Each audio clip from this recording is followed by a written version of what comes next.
Hello सेवा and welcome back to my channel म Pratiksha Rai. So guys आजको भिडियो चाहिँ लाइक त्यस्तो खास भिडियो चाहिँ होइन, आज रेसिपी नै हाल्न आँटेको छु। रेसिपी लाइक त्यस्तो खास त छैन, लाइक त्यो सिम्पल खालको चटपटी घरमा बनाउन आँटेको। सो त्यही छ होइन। सो अब without any delay let's get into the video.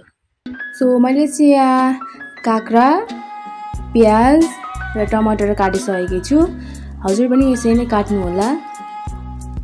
अब यो सबै चटपटी बनाउने भाँडामा हालिदिने। फर्स्टमा मैले चाहिँ काँक्रा हालेँ, अनि प्याज, अनि टमाटर चाहिँ अप्सनल हो, हाले पनि हुन्छ नहाले पनि हुन्छ। सो अब चाहिँ हामी बढौँ गिलो बनाउनतर्फ। मैले चाहिँ भिडियो बनाउन बिर्सेछु किनकि अब लाइक कहिलेकाहीँ मात्रै हाल्छु नि त, त्यही भएर बिर्सिहालेको छु। सो यहाँ फर्स्टमा चाहिँ के गर्नु भन्दा पानी लिने, त्यहाँ माथि एउटा थोरै मैदा हाल्ने, अनि फुड कलर हालेर मिक्स गर्ने, अनि एकछिन स्लो मिडियममा चलाउने। अनि हजुरहरूलाई चलाउँदाखेरि यस्तो स्मुथ हुनु पर्यो, केही गाँठोहरू पर्यो भने चाहिँ फेरि त्यसलाई मिक्सरमा मिक्स गर्दा पनि हुन्छ। सो मजाले पकाउने। सो यहाँ चाहिँ मैले प्रिटी टाउचा युज गर्दैछु। सो यो पनि हालौँ।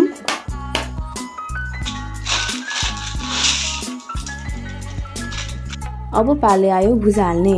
भुजा चाहिँ हजुरहरूले जति हाले पनि भयो, आफ्नो मनअनुसार हाल्नु होला। अनि सबैको त्यो चौचौको मसला सबै हाल्नुहोस्, मजाले हाल्नुहोस् किनकि यसले पनि स्वाद बढाउँछ।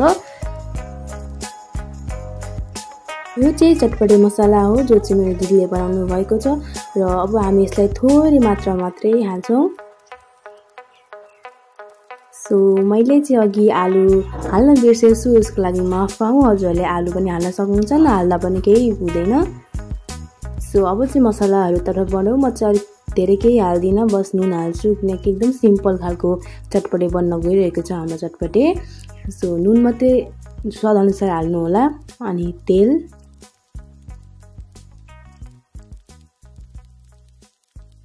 अनि अमिलो पनि ठिक्क मात्रामा हाल्नु होला किनकि धेरै अमिलो हाल्यो भने अमिलो हुनसक्छ। ल अब चाहिँ हामी बढौँ गिलो हाल्नेतर्फ। यस्तो राम्रो गिलो बनिएको छ, हजुर हेर्न सकिहाल्नुहुन्छ। अब यस्तो गिलो हालेर हजुरलाई कति हाल्नु मन छ त्यति हाल्दा पनि भयो। मैले चाहिँ अलिकति हालेँ। अब यसलाई मजाले मिक्स गर्ने है। मजाले मिक्स गरेपछि अनि यसको रङ मजाले बस्छ।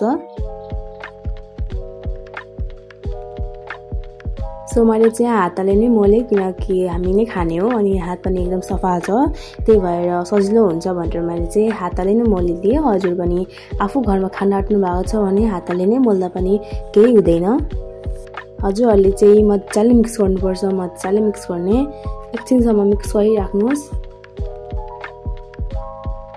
यो चाहिँ अलिक तातो भएको कारण मैले चाहिँ यहाँनिर फेरि पनिर युज गरेँ। उतापट्टि अलिक तातो थियो, त्यही भएर मैले चाहिँ पनिर युज गरेँ।